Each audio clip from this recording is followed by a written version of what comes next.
রমাদানের অবশিষ্ট দিনগুলোর মধ্যে সবচেয়ে গুরুত্বপূর্ণ আমলের নাম হলো ইতিকাফ, যেটা রমাদানের শেষ দশকে করতে হয়।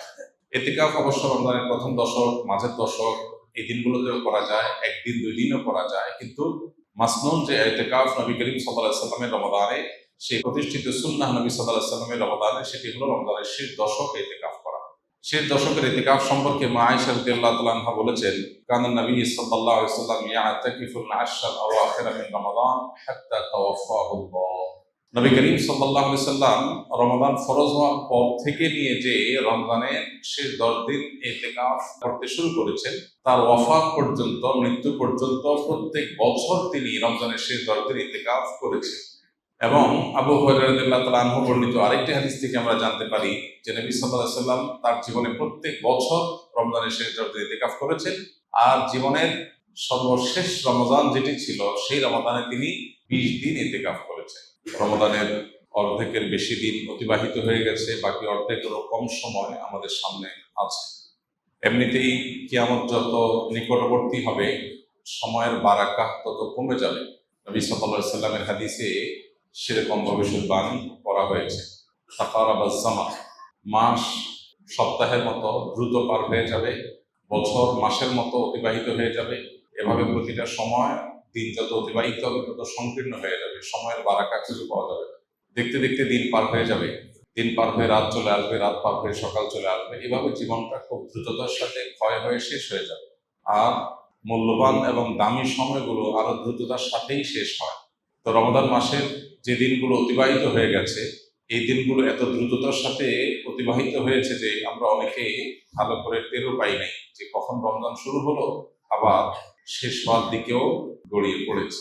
তো এই জন্য আমল আগামীকাল করব, পরশু করব, সামনের সপ্তাহে করব, শেষ 10 দিন করব, লাইলাতুল কদরে করব, এরকম কোনো অপেক্ষায় না রেখে বরং আমল যখন আল্লাহ তাআলা তৌফিক দিয়েছেন, নিজের ভিতরে বুঝ হয়েছে, যখন রমজানের ফজিলত ও মর্যাদার কথা অনুভব করতে পেরেছি, উপলব্ধি করতে পেরেছি, তখন থেকেই আমল শুরু করা দরকার। আল্লাহ রাব্বুল আলামিন আমাদেরকে রমজানের অবশিষ্ট প্রতিটা মুহূর্তকে সর্বোচ্চ কদর করার তৌফিক দান করুন। প্রিয় ভাইরা আমার, রমজানের এই ফজিলতের এবং মর্যাদাপূর্ণ এই সময়গুলো যদি আমরা সঠিকভাবে কাজে না লাগাতে পারি, তাহলে সেটা আমাদের জন্য চরম হতভাগ্যের কারণ, এবং সেটা নবী রাসূলুল্লাহ সাল্লাল্লাহু আলাইহি ওয়াসাল্লামের অনেকটা বদদোয়ার কারণ হতে পারে, যেটা অত্যন্ত ভয়াবহ ব্যাপার। আর এই সুযোগ হাতছাড়া হওয়ার পর আর জীবনে কোন সুযোগ আসবে? এই রমজান আবার 11 মাসের আগে আর আসবে না। সারা বছর 11 মাসের অন্য কোনো সময়ের আমলে রমজানের সাথে তুলনাযোগ্য না। এজন্য এই মাসের অতিবাহিত হওয়া দিনগুলো যে ক্ষতি হয়েছে, যে ঘাটতি হয়েছে, যতটুকু আমি পিছিয়ে পড়েছি, সেটাকে পুষিয়ে নেওয়ার জন্য এখন থেকে সংকল্প করি, শপথ করি, পণ করি, নিয়ত করি। আল্লাহ আমাদেরকে তৌফিক দান করুন। রমাদানের অবশিষ্ট দিনগুলোর মধ্যে সবচেয়ে গুরুত্বপূর্ণ আমলের নাম হলো ইতিকাফ, যেটা রমজানের শেষ দশকে করতে হয়।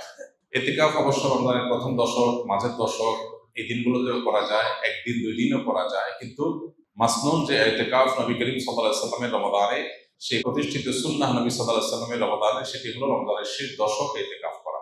শেষ দশকের ইতিকাফ সম্পর্কে মা আয়েশা রাদিয়াল্লাহু তাআলা আনহা বলেছেন, কানা নবী সাল্লাল্লাহু আলাইহি ওয়াসাল্লাম ইয়াতাকিফুল আশরাল আওয়াখির মিন রমাদান হাত্তা তাওয়াফাহুল্লাহ। নবী করিম সাল্লাল্লাহু আলাইহি ওয়াসাল্লাম রমাদান ফরজ হওয়ার পর থেকে নিয়ে যে রমজানের শেষ 10 দিন ইতিকাফ করতে শুরু করেছেন, তার ওয়াফাত পর্যন্ত, মৃত্যু পর্যন্ত প্রত্যেক বছর তিনি রমজানের শেষ 10 দিন ইতিকাফ করেছেন। এবং আবু হুরায়রা রাদিয়াল্লাহু তাআলা আনহু বর্ণিত আরেকটি হাদিস থেকে আমরা জানতে পারি যে নবী সাল্লাল্লাহু আলাইহি ওয়াসাল্লাম তার জীবনে প্রত্যেক বছর রমজানের শেষ 10 দিন ইতিকাফ করেছেন, আর জীবনের সর্বশেষ রমজান যেটি ছিল, সেই রমজানে তিনি 20 দিন ইতিকাফ করেছেন। যেমনটি নবী সাল্লাল্লাহু আলাইহি ওয়াসাল্লাম জীবনে কোনো বছর, কোনো রমজানে একবারও ছাড়েননি, আমাদের সমাজে বেশিরভাগ মানুষের জীবনে সে আমলটি জীবনে একবারও করা হয়। এর চেয়ে বড় দুর্ভাগ্যের বিষয় আর কি হতে পারে? এর চেয়ে বড় হতভাগ্যের বিষয় আর কি হতে পারে? চরম শত্রুর সাথেও তো মানুষের এই বৈপরীত্য থাকে না। এরকম বৈপরীত্য নবী সাল্লাল্লাহু আলাইহি ওয়াসাল্লামের সাথে আমাদের আচরণগত, আমলগত বৈপরীত্য আমরা সৃষ্টি করে ফেলেছি। এই জন্য আমরা নিয়ত করে নেই, আল্লাহ রাব্বুল আলামিনের কাছে তৌফিক কামনা করি, আমরা ইনশাআল্লাহ রমজানের শেষ 10 দিন ইতিকাফ করব। ইতিকাফ মানেটা কি? ইতিকাফ শব্দের অর্থ কোথাও নিজেকে আবদ্ধ করে ফেলা, নিজেকে বন্দী করে ফেলা। ইতিকাফের মূল কথা হলো রমাদানের এই দিনগুলোতে যখন আমরা ইতিকাফ করবো, এই দিনগুলোতে আল্লাহর ঘরে, মসজিদে নিজেকে আটকে ফেলা, আবদ্ধ করে ফেলা।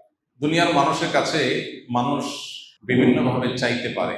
চাওয়ার সর্বোচ্চ লেভেল হলো যে কারোর গেটে গিয়ে বসে পড়া, পাও ধরে বসে পড়া, যে না দেওয়া ছাড়া যাচ্ছি না, যে কোনোভাবে আদায় করার জন্য পণ করা। আল্লাহ রাব্বুল আলামিনের কাছে আমরা সারা বছর দোয়া করি, মুনাজাত করি, চোখের পানি ফেলি তৌফিক অনুযায়ী কম বা বেশি, কিন্তু ইতিকাফের আমলের মাধ্যমে মূলত আল্লাহ রাব্বুল আলামিনের ঘরে এসে কাঁথা বালিশ নিয়ে গাঁটি বস্কা নিয়ে আমরা একরকম বসে যাই আল্লাহর ঘরে, যে আল্লাহ তোমার মাগফিরাত নিয়েই আমি যাব। কোনো মানুষের গেইটে দুয়ারে বা পাও জড়িয়ে খুঁটি গেড়ে বসে যেরকম মানুষ চায়, সেই চাওয়ার ফলে সাধারণত মানুষ খুব কমই বিফলে যায়। ঠিক একইভাবে আল্লাহর ঘরে ইতিকাফ করতে এসে একদম খুঁটি গেড়ে বসে যাওয়াটা এরকম চাওয়া অনেকটা। এই চাওয়ার ভিতরে অবর্ণনীয় এক তৃপ্তি আছে, এই চাওয়ার মধ্যে অন্যরকম এক আবেগ আছে, ভাব আছে। এই আবেগটা উপলব্ধি করার তৌফিক যাদের হয়েছে তারা জীবনে কখনো ইতিকাফ ছাড়তে খুব কষ্ট হয়, ইতিকাফের স্মৃতি তারা ভুলতে পারেন না। প্রিয় ভাইরা আমার, গোটা পৃথিবীর হাজার হাজার সৃষ্টি আল্লাহ, এগুলো আমাদেরকে, আমাদের মনোযোগকে, আমাদের ফোকাসকে নানা দিকে বিক্ষিপ্ত করে রেখেছে। সোশ্যাল মিডিয়ার এই যুগে, বিশেষ করে অনলাইনে বিচরণের এই সময়টাতে আমাদের মনোযোগ হাজার হাজার জিনিস নিয়ে যাচ্ছে। আমরা যখন সোশ্যাল মিডিয়া স্ক্রল করি, আমাদের সামনে কোনো একটা পোস্ট আসে, আমরা এই পোস্টটা দেখবো কি দেখবো না সিদ্ধান্ত নেই। স্ক্রল করে যাওয়ার পর বা স্ক্রল করে যদি কোনো পোস্ট সামনে আসে, আমরা যদি সেটা দেখি, তখন রিয়েক্ট করবো কি করবো না সেখানে আমরা মনোযোগ দিই। কোনো পোস্ট আমাদের হাসির উদ্রেক করে, কোনোটা আমাদের কান্না পাইয়ে দেয়, কোনোটা দেখে আমাদের হয়তো বিরক্ত লাগে, কোনোটা দেখে আমাদের ভালো লাগে। আমাদের অনুভূতি, আমাদের আবেগ, আমাদের সিদ্ধান্ত, এগুলো এত ভাগে বিভক্ত যে পরিপূর্ণ আল্লাহ রাব্বুল আলামিনের প্রতি মনোযোগী হওয়ার সুযোগ, পরিপূর্ণ আল্লাহর দিকে ফোকাস দেওয়ার সুযোগ। আল্লাহর দিকে ফোকাস তো অনেক পরের বিষয়, নিজের নফসের প্রতি ফোকাস দেওয়া, নিজের ভালোর চিন্তা করার সুযোগটা আমাদের দিন এবং রাত 24 ঘন্টা আমরা ব্যয় করে একটু বের করতে পারি না। বেশিরভাগ মানুষ শেষ কবে নিজেকে নিয়ে ভেবেছেন, বয়স কত হয়েছে, গন্তব্য কোথায়, আমার কোথায় যেতে হবে, আমি কি আসলে জান্নাতে যেতে পারবো, আমি যে ট্র্যাকে আছি সেই ট্র্যাকের শেষ মাথা কি জান্নাত নাকি জাহান্নাম, আমার নিজের কল্যাণের জন্য আমি ভাবনার সুযোগ পর্যন্ত পাই না। আমরা এত ব্যস্ত, এই বস্তুবাদী পৃথিবী আমাদেরকে এত এঙ্গেজ করে ফেলেছে, এত ব্যস্ত করে ফেলেছে, নিজের জন্য সময় দেওয়ার সুযোগটা আমাদের নাই। আমরা ব্যস্ত, আমাদেরকে জিজ্ঞেস করা হয় কেন ব্যস্ত, আমাদের ক্যারিয়ারের জন্য ব্যস্ত, আমাদের নিজের উন্নতির জন্য ব্যস্ত, আমাদের সামাজিক অবস্থানের জন্য ব্যস্ত। অথচ এই সব ব্যস্ততা আড়ালে আমাদের নিজের অনন্ত অসীমকালের যাত্রার, আমাদের রবের এই বিষয়গুলোর প্রতি ফোকাস বা মনোযোগ দেওয়ার সুযোগ আমাদের হয়। এই বাস্তবতায় ইতিকাফ আরো বেশি আমাদের জীবনে রিলেভেন্ট এবং গুরুত্বপূর্ণ। এরকম বিক্ষিপ্ত মনোযোগ যখন কোনো সমাজে চরম আকার ধারণ করে, আমরা 2 রাকাত নামাজ পরিপূর্ণ মনোযোগের সাথে, দুনিয়ার কোনো দিকে মনোযোগ যাবে না, পরিপূর্ণ আল্লাহর দিকে মনোযোগ থাকবে। আল্লাহ বলেছেন আকিমিস সালাতা লিযিকরি, তোমরা সালাত কায়েম করো আমার স্মরণের জন্য। আল্লাহ বলেছেন তার স্মরণের জন্য সালাত কায়েম করতে, নামাজ আদায় করতে। এখন আল্লাহর স্মরণ যেন হয়, এটা নামাজের উদ্দেশ্য, কারণ নামাজের মধ্যে আল্লাহর স্মরণ থাকবে। এখন আমাদের নামাজের অবস্থা হয়েছে এমন যে আল্লাহ ছাড়া সবকিছু স্মরণ হয়। 2 রাকাত নামাজ শুরু থেকে শেষ পর্যন্ত পরিপূর্ণভাবে পড়বো, কিন্তু মনোযোগ আল্লাহ ছাড়া অন্য কোনো দিকে যাবে না। এই চ্যালেঞ্জ আমরা কয়জন মানুষ নিতে পারবো, কয়জন মানুষ আমরা এই চ্যালেঞ্জ নিয়ে সফল হতে পারবো? চ্যালেঞ্জ নিয়ে দেখেন, যে নামাজ শুরু করেন, নফল নামাজ 2 রাকাত নিয়ত করেন, একদম সালাম ফেরানো পর্যন্ত একবারের জন্য ছেলে মেয়ে, ফ্যামিলি, বিয়ে শাদী, মা বাবা, ব্যবসা বাণিজ্য, কাজ কাম, পড়ালেখা, ক্যারিয়ার, সোশ্যাল মিডিয়া, বাইরের কোনো জগৎ, কোনো কিছুর প্রতি মনোযোগ থাকবে না, পরিপূর্ণ আল্লাহর দিকে মনোনিবেশ করবেন। এরকম 2 রাকাত নামাজ পড়া সহজ না কঠিন দেখেন, চিন্তা করুন প্রিয় ভাইরা আমার। অথচ আমাদের দিনে কতগুলো রাকাত নামাজ পড়া লাগে, সেখানে 2 রাকাত নামাজেও আমরা এই মনোযোগ দিতে পারিনি। পৃথিবীতে যারা সফল হয়েছেন, যারা জাগতিক বিচারে সফল হয়েছেন, সফল ব্যবসায়ী, সফল ক্রীড়াবিদ, সফল চাকরিজীবী, সফল পেশাজীবী, যে কোনো মানুষ তার জগতে সফলতা অর্জন করেছেন, সাফল্য অর্জন করেছেন। সাফল্যের জাগতিক সংজ্ঞা বা প্রচলিত অর্থে সাফল্যই বোঝাচ্ছি আমরা। এই মানুষগুলোর জীবনী, এই মানুষগুলোর লাইফস্টাইল, এই মানুষগুলো যে সারা জীবনের অভ্যাস, এগুলোকে নিবিড়ভাবে পর্যবেক্ষণ করার পর অনেক গবেষকদের দাবি হলো সেই সব মানুষরাই জীবনে সবচেয়ে বেশি সফল হয়েছে যাদের জীবনে ডিপ আওয়ারের পরিমাণ, পূর্ণ মনোযোগের সাথে কাজ করার পরিমাণ যত বেশি, তাদের জীবনে সাকসেসের রেশিও তত বেশি। অর্থাৎ আপনি কোনো কাজে পরিপূর্ণ মনোযোগ কতক্ষণ রাখতে পারছেন, এটা আপনার সাফল্যের অনেক গুরুত্বপূর্ণ একটা শর্ত। যে একটা কাজ করতে গিয়ে 5টা কথা মনে আসে, একদিকে চলে গেলে আরেক দিকে তার মাথা চলে যায়, তার জন্য সাফল্য খুব কঠিন। যে কোনো কাজ করার জন্য পরিপূর্ণ মনোযোগ দিয়ে করে জগতে যাই হোক, সে তার কাজ থেকে সরে না। আপনারা যারা স্কিলে ভর্তি হয়েছেন, প্রশিক্ষণ নিচ্ছেন, যে প্রশিক্ষণ পরিপূর্ণ মনোযোগের সাথে নিচ্ছে, ক্লাসে পূর্ণ মনোযোগ দিচ্ছে, সিস্টেম পরিপূর্ণ মানছে, এই মুহূর্তে সে প্রশিক্ষণ নিতে আসছে, অন্য জগতে সে যেতে চায় না, পূর্ণ মনোযোগ দিতে পারে, সে তত বেশি সাকসেস হয়। যারা স্কিল থেকে ট্রেনিং শেষ করে এখন বিভিন্ন জায়গায় জবে আছেন, যে ব্যক্তি তার জবের দিকে যত বেশি মনোযোগ দিবে, যত বেশি ফোকাস দিবে, তার কাজটাই সবচেয়ে গুরুত্ব পাবে। অন্য দিক থেকে মনোযোগ সরিয়ে এদিকে যত বেশি মনোযোগ ইনভেস্ট করতে পারবে, সে চাকরিজীবী হিসাবে তার ওই কাজের জগতে তত বেশি সাকসেস হবে। আর যার মনোযোগ যত কম থাকবে, তার সাকসেসের পরিমাণ তত কম হবে। এই মনোযোগ এখন হাজার হাজার মনোযোগ বিনষ্টকারী ডোপামিন আজ চতুর্দিকে ছড়িয়ে ছিটিয়ে দেওয়া হয়েছে। স্পিরিচুয়ালি, আধ্যাত্মিকভাবে আমাদের মুসলমানদেরকে ধ্বংস করবার জন্য হাজারো আয়োজন আছে। যেগুলোকে আপনি দেখছেন নিছক বিনোদন, এগুলো মূলত আপনার আমার রুহানি শক্তি ধ্বংসের আয়োজন। যেগুলোকে আপনি দেখছেন নিছক টাইম পাস, সেগুলো আসলে টাইম পাস না, সেটা আপনার লাইফ পাস। আমাদেরকে শেষ করে দেওয়া হচ্ছে, মনোযোগ নেই। 2 রাকাত নামাজ পড়ার মতো মনোযোগ যার নাই, তার জীবনে সাকসেস থেকে আসবে? প্রিয় ভাইরা আমার, ইতিকাফ আপনার জীবনে, আমার জীবনে এই অভাবটা পূরণে সবচাইতে বড় ভূমিকা রাখবে। কারণ ইতিকাফের মানেই হলো তুমি একমুখী হও।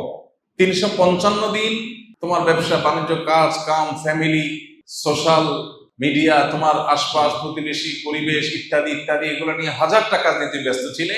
10টা দিন তুমি পরিপূর্ণ শুধু নিজের প্রতি মনোযোগ দাও, নিজেকে সময় দাও, নিজের আল্লাহর সাথে সম্পর্ককে নিবিড় করো, শুধু আল্লাহকে স্মরণ করো, একমুখী মনোযোগ দেওয়ার চেষ্টা করো।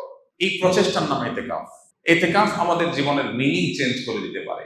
ইতিকাফ আমাদের জীবনের অর্থকে পরিবর্তন করে অনর্থক জীবন থেকে অর্থবহ জীবনের ট্র্যাকে আমাদেরকে তুলে দিতে পারে।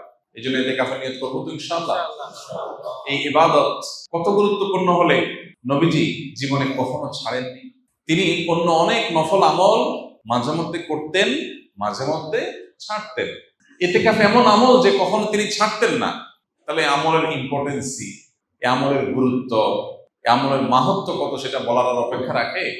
অতএব আমরা নিয়ত করে ফেলি যে যাদের তৌফিক আছে তারা এই বছরই, আর যাদের তৌফিক নেই তারা পরবর্তী বছর জীবনে যখনই সুযোগ হবে আমরা ইতিকাফ করবো ইনশাআল্লাহ।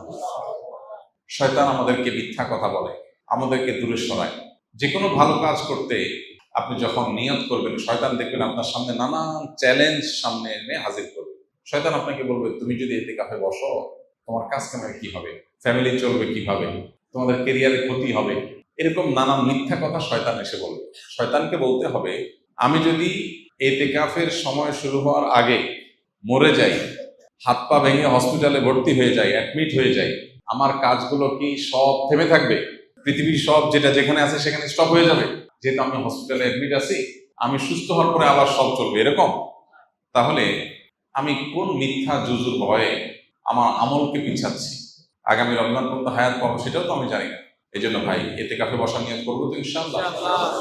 আল্লাহ আমাদের সবাইকে তৌফিক দান করুন। ইতিকাফে যারা বসবেন তাদের উদ্দেশ্যে বলতে চাই যে ইতিকাফে বসে সোশ্যাল মিডিয়া, ফেসবুক স্ক্রল অথবা মোবাইলে অতিরিক্ত ব্যস্ততা, আড্ডা, এগুলো বাদ দিয়ে পরিপূর্ণ আল্লাহর স্মরণ, দোয়া, রোজাদারি, কোরআন তেলাওয়াত, লম্বা লম্বা রাকাতে নফল নামাজ, ওয়াজ ও নসিহা, দ্বীনি বই পুস্তক পড়া এবং বেশি বেশি আল্লাহর স্মরণ করা, এগুলোর মধ্য দিয়ে এই 10টা দিন কাটাবার চেষ্টা করি। আমাদের অভ্যাস খারাপ হয়ে গেছে, আমরা আল্লাহর দিকে মনোনিবেশ করে দীর্ঘ সময় থাকতে পারি না। এই জন্যই আমাদের ট্রিটমেন্ট হলো একটা লম্বা পিরিয়ড, এই 10 দিনের পুরো সময়টা নিজের বিরুদ্ধে যুদ্ধ করা, সংগ্রাম করা, অভ্যাসটাকে পরিবর্তন করার চেষ্টা করা। এটাই আমাদের দুনিয়া এবং আখিরাতের সাফল্যের অন্যতম স্বীকৃতি হিসেবে কাজ করে। আল্লাহ রাব্বুল আলামিন আমাদের সবাইকে নবী সাল্লাল্লাহু আলাইহি সাল্লামের হারিয়ে যাওয়া অবহেলিত এই আমলটিকে পুনরায় জীবিত করার তৌফিক দান করুন। মসজিদে মসজিদে ইতিকাফের জন্য সিরিয়াল পড়ার কথা, ইতিকাফের জায়গা পাওয়া যাওয়ার কথা না, কিন্তু দুর্ভাগ্য আমাদের মুসলমান সমাজে ইতিকাফ করার জন্য লোক পাওয়া যায় না। 2 জন, 1 জন, 3 জনের বেশি লোক পাওয়া যায় না। গড়ে প্রত্যেকটা মসজিদে 2-3 জনের বেশি মানুষ ইতিকাফে বসানো যায় না, অথচ পুরো মহল্লাতে শত শত মানুষ বসবাস করছে। সবাই ব্যস্ত। ব্যস্ততার এই মিথ্যা আমাদের শয়তান সারা জীবন দেখিয়ে যাবে, মনে রাখবে। আপনার সামনে যেদিন মালাকুল মউত হাজির হয়ে যাবে, সেদিন আপনার কোনো ব্যস্ততার অজুহাত কুলাবে না। জীবনের এই সুযোগ আমি আবার পাবো, সেই গ্যারান্টি আমার হাতে নাই। অনেক মানুষ ছিলেন আমাদের সাথে গত রমজানে নাই তারা আমাদের সাথে। অতএব জীবনের সকল ব্যস্ততাকে ঠেলে দিয়ে ইতিকাফে বসা নিয়ত করবো ইনশাআল্লাহ। কারণ যদি এমন হয় যে তিনি মসজিদে বসে কাজ না করলে, ইতিকাফের মধ্যে কাজ না করলে তার ফ্যামিলির রুটি রুজির ব্যবস্থা হবে না, এরকম সিরিয়াস লেভেলের গরিব যদি হয়, তাহলে মসজিদে বসে এমনকি মালামাল কেনাবেচা লাগলে, ওলামা ইকরামের ফতোয়া আছে যে মালামাল বাইরে রেখে মসজিদে বসে কেনাবেচা সাধারণত জায়েজ নাই। ইতিকাফকারী ব্যক্তির জন্য জায়েজ আছে যে বাইরে মালামাল থাকবে, তিনি ভিতর থেকে এটার কাজ করবেন, এখান থেকে পরিচালনা করবেন। যদি সেটা নিরুপায় লেভেলের হয়, একান্ত আর্জেন্ট কিছু হয়, সেটা তার জন্য করার সুযোগ আছে। আমরা অনেকে ইতিকাফকে অহেতুক ভয় করি। আমরা মনে করি ইতিকাফ মানে বোবার মতো বসে থাকতে হবে, 10 দিন কোনো কথাই বলা যাবে না, এরকম না। আপনার ফ্যামিলি খোঁজখবর আপনি নিতে পারবেন। খোঁজখবর নেওয়া এক জিনিস, আর খাজুরিয়া আলাপ আরেক জিনিস। খাজুরিয়া আলাপ করা যাবে না, প্রয়োজনীয় কথা, কারোর অসুস্থতা আছে তার খোঁজখবর নিলেন, কোনো প্রয়োজন আছে সে সম্পর্কে গাইড করলেন, এগুলো আপনি করতে পারবেন। যারা ইতিকাফে আছেন তারা নিজেরা আলাপ করতে পারবেন। আমাদের মধ্যে সব ক্ষেত্রেই প্রান্তিকতা। কিছু মানুষ আছে ইতিকাফে বসে আড্ডা মারে, আর কিছু মানুষ মনে করে ইতিকাফে বসলে বোবা হয়ে যেতে হয়। বোবা হওয়ারও নির্দেশ নাই, আবার আড্ডা মারারও অনুমোদন নাই। বরং প্রয়োজনীয় কথা বলা যাবে, কিন্তু বেশিরভাগ সময়গুলো আল্লাহর ইবাদতের দিকে মনোযোগ দিতে হবে। রব্বুল কারীম আমাদেরকে এমন ইতিকাফের তৌফিক দান করুক যে ইতিকাফের স্বাদ মৃত্যু পর্যন্ত প্রতি রমজানে আমাদেরকে ইতিকাফ করতে বাধ্য করে দেয়। আস-সুন্নাহ ফাউন্ডেশন, উম্মার স্বার্থে সুন্নাহর সাথে।